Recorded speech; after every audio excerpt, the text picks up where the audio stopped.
ఎందుకంటే ఇంకా వేరే ఏడో ఏడో ఎందుకు ఏడుస్తున్నావు? అయ్యో ఏం జరిగినా మన మంచికే, అదొకటి అనుకోవాలి.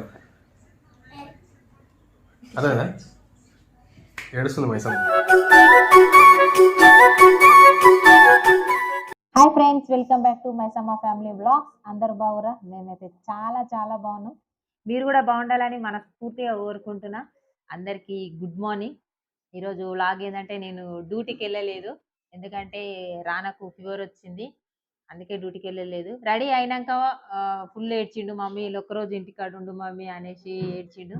అందుకే ఇంకా మళ్ళీ వాళ్ళ డాడీ కూడా లేడు కాబట్టి నేను ఆయన బయటకు వెళ్తాన్నాడు, అందుకే ఇక నేను ఇంటికాడ ఉండాల్సి వచ్చింది. ఇంకోటి ఏంటంటే నాకు ఈరోజు ఇది 2K సబ్స్క్రైబర్స్ అయ్యారు. థ్యాంక్ యూ సో మచ్ అందరికీ. మీ సపోర్ట్ వల్ల, మీ దయ వల్ల మాకు ఇంత తొందరగా 2K సబ్స్క్రైబర్స్ అవుతారు అనేసి అనుకోలేదు. కానీ మాకైతే చాలా హ్యాపీగా ఉంది. మమ్మల్ని ఇలాగే సపోర్ట్ చేయండి, మేము కూడా మంచి మంచి వీడియోస్తో మీ ముందుకు వస్తాము. కానీ వీడియో మాత్రం క్లిక్ చేయకుండా తప్పకుండా చూడండి. సబ్స్క్రైబర్స్ చేసుకొని వాళ్ళు కూడా చేసుకోండి ఫ్రెండ్స్. ఇంకా ఏంటంటే రానా ఇంకా మా వాడు చూడు ఎట్లా ఆడుతుండో. డ్యూటీకి స్కూల్ గోరా అంటే హాయ్ చెప్పు వాళ్ళకి. హాయ్ ఫ్రెండ్స్ అని చెప్పు. ఫీవర్ స్కూల్ పోయే టైంకి ఫీవర్ వస్తుందని ఏడుస్తాడు. వాళ్ళ అక్క స్కూల్కి వెళ్ళిపోగానే ఎట్లా ఆడుకుంటుండో చూడు వాడు. స్కూల్ పాప ఇంటికాడ స్కూల్ కాడ దింపొస్తాడు, పోతావా? పోనా పప్ప దింపేసి రేపు నుండి వెళ్ళిపోతావా? టీచర్ ఫోన్ చేస్తుంది, మళ్ళీ నువ్వు రేపు కూడా పోలేదనుకో, ఈ టీచర్ ఫోన్ చేస్తుంది, గ్రూప్లో పెడుతుంది ఇక. పోతావా రేపు నుండి? ఇంటికాడ ఉండొద్దు, నువ్వు గుడ్ బై, నువ్వు మంచిగా చదువుకోవాలి, సరేనా? మంచిగా చదువుకోవాలి, నువ్వు గుడ్ బై. అక్క ఎట్లా పోతుంది? అక్క ఒక్క రోజున డుమ్మ కొడుతుందా? మస్తు ఏడుస్తుంది డుమ్మ కొట్టమంటే. నువ్వేమో మూడు రోజులకు ఫీవర్ వస్తుంది రానకి, మూడు రోజులకు ఫీవర్ వస్తుంది, ఇంటికాడ ఉంటాడు. చిన్నారి మాత్రం చాలా యాక్టివ్గా ఉంటుంది పాప, ఎందుకంటే ఆడపిల్లలు చాలా షార్పు. మావాడు కూడా చాలా షార్పు, కానీ అమ్మగారం ఎక్కువ, అంతే. సరేనా కన్నయ్య? స్కూల్ పోవాలి, నువ్వు గుడ్ బై.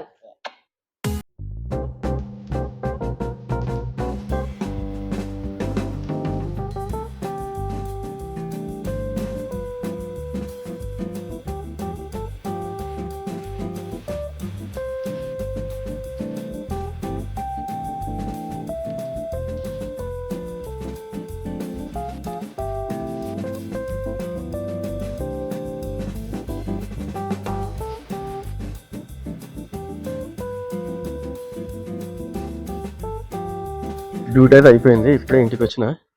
మరి మా మైసమ్మ ఏం చేస్తుందో. హలో హలో, ఓహో రెడీ అయిపోయారు, పూజ కూడా చేసినట్టుగా. హాయ్ హాయ్, పూజ అయితే అయిపోయింది. ఓకే, అయితే ఈరోజు మైసమ్మ డ్యూటీకి పోలేదు. ఎందుకు లేదంటే ఫస్ట్ టైం మన చెట్టుకు పువ్వులు పూసినాయి. అంటే చాలాసార్లు పూసినాయి, అవే పడిపోయినాయి. కానీ ఫస్ట్ టైం ఇంట్లో పువ్వులు లేకుండే మన చెట్టు పువ్వులు తెంపి మళ్ళీ పూలు పెట్టేసిన దేవునికి. నాకైతే ఫుల్ హ్యాపీగా ఉంది, పొద్దున్నుండి చాలా హ్యాపీగా ఉన్నా. ఎందుకంటే ఈరోజు డ్యూటీ కూడా వెళ్ళలేదు, నిమ్మలంగా. ఎప్పుడే కానీ నేను తొందరగా పూజ చేసుకొని, టైం అవుతుందని తొందరగా పూజ చేసుకొని డ్యూటీకి వెళ్ళిపోయేదాన్ని. కానీ ఈ రోజు నిమ్మలంగా ఉండి, నిమ్మలంగా దేవునికి స్వామి శరణమయ్యప్ప అనుకుంటా పూజ చేసుకున్నా. చాలా హ్యాపీగా ఉంది.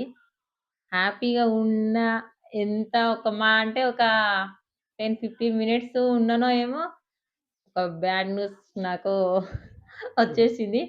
అదేంటంటే మా ఓనర్ వాళ్ళు వచ్చిర్రు, వాళ్ళు ఇల్లు కాల్ చేయాలని చెప్పిర్రు. ఎందుకంటే వాళ్ళు ఇప్పుడైతే ప్రస్తుతం అయితే 2 రూమ్సే, ఇండిపెండెంట్ హౌస్. నాకైతే నా సొంత ఇల్లు లెక్కనే అనుకున్నా నేను, అట్లా ఫెసిలిటీ ఉంది నాకు ఇక్కడ, అంత మంచిగా ఉంది.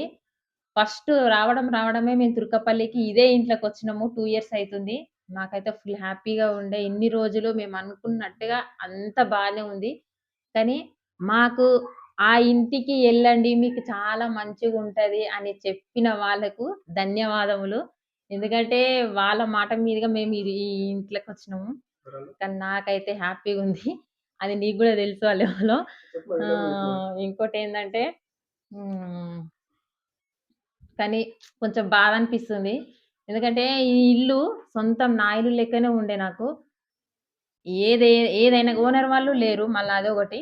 ఓనర్ వాళ్ళు లేరు. పక్క గల్లీలో ఉంటారు. అంకుల్ అప్పుడోసారి, ఇప్పుడోసారి వస్తుండే. పలకరించి ఎళ్ళిపోతుండే. ఓనర్ వాళ్ళు గూడా చాలా మంచి వాళ్ళు. కానీ నేననుకున్నా ఇంకా ఉన్నన్ని రోజులు ఇదే ఇంట్లో ఉంటే మంచిగుండు అని అనుకున్నా. కానీ వాళ్ళు ఇల్లు తీసేసి మళ్ళా కొత్తగా కడతారంట. ఇప్పుడు ఎంతుంటదో ఏమో ఈ జాగా నాకు తెలీదు గానీ 2 రూమ్సే ఏసిర్రు. పక్కన ముంగట మొత్తం ఖాళీ స్థలం ఉంది. మట్టి మట్టి ఉంది. ఇక వాళ్ళు గూడా అంకుల్ కొంచెం నేను మంచిగున్నప్పుడే ఇల్లు కట్టుకుంటే గూడా బావుంటది గదా! అనేసి అంకుల్ ఇంతకు ముందుకొచ్చి జెప్పిండు. కానీ మస్తు బాధ అనిపిస్తుంది ఇల్లు ఖాళీ జేయాలంటే. ఈ ఏం జెప్పాలో ఏమో నాకైతే అర్థమైతలేదు. టెన్షన్ ఏం లేదు. కానీ బాధ అనిపిస్తుంది. ఇంకా ఏందంటే కానీ ఎంతైనా గానీ సొంతం ఇల్లుంటే అది వేరు. ఎన్ని రోజులకైనా గానీ ఎళ్ళము. కానీ ఒక దగ్గరకొచ్చిన తర్వాత కొంచెం ఈడ బాండింగ్ ఏర్పడతది. ఇల్లుతోని గాని, పక్కన ఎత్ మనుషులతోని ఎత్ గాని. నాకేందంటే పిల్లలకి స్కూల్ దగ్గరుంది. అదొకటి ప్లస్ పాయింట్. అన్ని ఫెసిలిటీ ఉన్నాయి నాకిక్కడ. అందుకే అన్ని ఫెసిలిటీ బావుందనేసే నేనిక్కడ ఫిక్స్ అయిపోయినా. ఎంతమందొచ్చినా ఏం చుట్టాలొచ్చినా, ఎవరొచ్చినా గానీ అన్నీ సదురుకొని మంచిగుండే. కానీ ఇప్పుడు వేరే రూమ్‌కెళ్ళాలంటే అక్కడ ఎక్కడో ఎట్లుంటదో తెల్వది. వేరే వాళ్ళు కరెక్టే. ఏందంటే ఇప్పుడు మనకు ఏం జరిగినా అంతా మన మంచికే అనుకోవాలి. అర్థమైందా? ఇప్పుడు ఈ ఇల్లు పోతుందంటే దీనికన్నా బెటర్ ఇల్లు దొరుకుతదేమో. అందుకే మనకిట్లా జరుగుతుందేమో. అట్లా దొరుకుతదేమో అనుకోవద్దు. బీ అనేసి positive. Be positive. Be positive okay.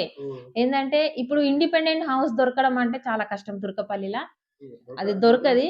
మళ్ళా ఇంకోటేంటంటే రెంట్లు గూడా చాలా ఉన్నాయి. ఈ ఇల్లుకు చాలా తక్కువ రెంట్. మేమొచ్చినప్పటికి ఇప్పటికి చాలా పోలిస్తే చాలా తక్కువ. ఎందుకంటే రెంట్లు చాలా టూ మచ్‌గున్నాయి. పక్కనే కంపెనీలు గాబట్టి ఎంత రెంట్ అయినా సరే పెట్టి ఉంటుర్రు. సిటీలో గూడా లేదు. అంత రెంట్ ఉంది ఇక్కడ. కానీ చూద్దాం ఏం చేస్తాం. తప్పదు.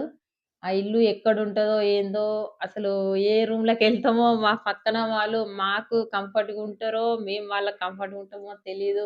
మళ్ళా ఎక్కడనో ఏందో తెలీదు. పిల్లలకు స్కూలు ఎట్లయితదో తెలీదు. ఇప్పుడు ఆయన అంటే పోయి డ్యూటీకెళ్ళి ఎట్లైనా వస్తాడు. నేను గూడా డ్యూటీకెళ్ళి ఎట్లాగో వచ్చేస్తాం. కానీ పిల్లలు నేను ఎటెళ్ళినా గాని పిల్లల్ని తీసుకెళ్ళలేదు. ఎందుకంటే ఇక్కడ ఫెసిలిటీ అంత మంచిగుంది. ఇంటి ముంగట వాళ్ళు గూడా అందరూ పరిచయం అయిపోయారు మాకు 2 ఇయర్స్ నుండెళ్ళి. పిల్లల్ని పక్క వాళ్ళకి అప్పజెప్పేసి ఎళ్ళిపోయేదాన్ని. లేకుంటే ఇంట్లో నా ఫోన్ పెట్టి, టీవీ పెట్టి మరి పిల్లలకు మంచిగా నచ్చజెప్పి నేను ఎక్కడ పొద్దునెళ్ళి సాయంత్రం వరకైనా తిరిగొచ్చేదాన్ని. అంత ధైర్యం ఉండే నాకు ఇక్కడ. కానీ ఇప్పుడు బయటకెళ్ళినంక ఇగ చిన్న పిల్లలు గాబట్టి తప్పదు. ఎట్లుంటారో. హ్మ్. చూద్దాం. ఈరోజైతే పోయి రూమ్ చూసుకుందాం. మళ్ళీ ఇంకోటేంటంటే కంటికే మాలేస్తుండు స్వామి. మాలలున్నప్పుడు ఇల్లు ఖాళీ చేస్తారో, ఖాళీ చేయలో తెల్వది. కానీ ఇప్పుడు ఈ రోజే వచ్చి వాళ్ళు కొంచెం మాకు నెల రోజుల టైం ఇచ్చిర్రు. కానీ నెల రోజుల టైంలో మేము ఇట్లా చూసుకొని పోగలుగుతాం. కానీ స్వామి మాలలున్నప్పుడు ఇల్లు ఖాళీ చేస్తారో, ఖాళీ చేయరో తెల్వది. మళ్ళా అన్నీ ఇప్పుడే ఈ 2 డేస్ తర్వాత నేను ఇల్లు మొత్తం క్లీనింగ్ అంతా జేసుకోవాలి అనేసి అనుకున్నా. ఇప్పుడు వేరే రూమ్ చూసుకున్నా గాని దాన్ని గూడా క్లీన్ చేయాలి గదా! ఆ ఇల్లును. ఇప్పుడు సామానంతా తీసి క్లీన్ చేయడం కన్నా డైరెక్ట్ పోయి ఇట్లా మొత్తం క్లీన్ చేసుకొని సామాన్ పెట్టుకుంటే బెస్ట్ కదా. అది నీకు పని తప్పించింది దేవుడు. నాకేం పని తప్పియలే. ఎందుకంటే ఇప్పుడు మీరు మాలేసినప్పుడు పక్కనోళ్ళు ఎట్లుంటారో తెల్వది. ఇక అన్నీ దేవుడు చూసుకుంటాడు అవన్నీ అని దాని గురించి నువ్వు టెన్షన్ పడకు. టెన్షన్ ఏం లేదు. బయటికి పోయి ఇప్పుడు రూమ్ చూసుకుని వద్దాం. తొందరగా ఎందుకంటే వాళ్ళు 1 మంత్ ఇచ్చిర్రు. కానీ 1 మంత్ లోపే ఈ 20 వరకే నేను రూమ్ జూసుకొని అలా షిఫ్ట్ గావాలే. కానీ స్వామి మరి మాకు ఏ దారి చూపిస్తాడో ఏందో. ఈ రూమ్ అయితే ఖాళీ చేస్తున్నాము. నాకది చాలా బాధ అనిపిస్తుంది. ఓకే. చూద్దాం. రూమ్ అయితే ఇప్పుడు బయటకెళ్ళేసి వెతకాలే. ఏ రూమ్‌లో ఎట్లుంటాయో ఏందో అసలు. కుక్కపల్లిలో దొరకడం అయితే చాలా కష్టం. సరే చూద్దాం. డాడీ గుడి తీసుకుంటున్నావా? స్కూల్ పోమంటేనేమో జ్వరం వచ్చింది పోనన్నావు. ఇప్పుడు తగ్గిందా? సిరప్ తాగినావా? తాగినావా? ఇప్పుడు హుషారు అయిపోయినా మళ్ళా. స్కూల్ కూడా దింపిరావాలా? దింపిరావాలా? అదేట రానా మళ్ళా డౌన్ ఫాల్ అయింది. ఏమైంది డాడీ? మళ్ళా ఒళ్ళు కాలుతుంది, వస్తుంది పోతుంది. జ్వరం ఏందో నాకైతే అర్థమవుతలేదు. డాక్టర్కి చూపించినా ఎందుకు ఇట్లా అవుతుందో, మళ్ళీ ఫేస్ అంతా చేంజ్ అయిపోయింది. ఓకే ఫ్రెండ్స్, మా వీడియో కనుక మీకు నచ్చినట్టయితే లైక్ చేయండి, షేర్ చేయండి, కామెంట్ చేయండి. తప్పకుండా మా ఛానల్ని సబ్స్క్రైబ్ చేసుకోండి ఫ్రెండ్స్. Okay, bye bye.